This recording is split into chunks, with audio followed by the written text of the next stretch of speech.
Barka da zuwa tashar mai albarka ta Sport in Hausa. Ka danna mana subscribe. Mun gode.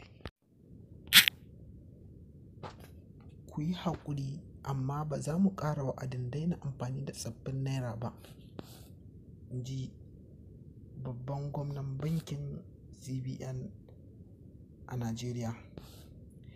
Rahoto da ya fito daga jaridar Najeriya, gwamnan babban bankin Najeriya wanda aka fi sani da Mr. Godwin Emefiele ya bayyana cewa 'yan Najeriya sun yi haƙuri, amma ba zai sauya ranar daina amfani da tsofaffin takardun naira ba. Gwamna Godwin Emefiele ya bayyana haka ne ranar Talata 24 ga Janairu 2023 bayan zaman NPC a birnin tarayya Abuja. Ya bayyana cewa shi dai har yanzu bai ga dalilin da zai sa a ƙara wa'adin ba, saboda an baiwa jama'a kwanaki 100 su mayar da kuɗaɗensu banki.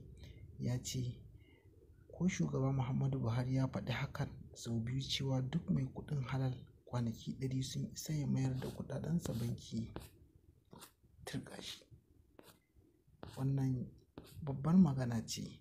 Wasu da dama 'yan ƙasar dai kuma suna ta ƙorafi akan cunkoson da ake fama da shi a banki.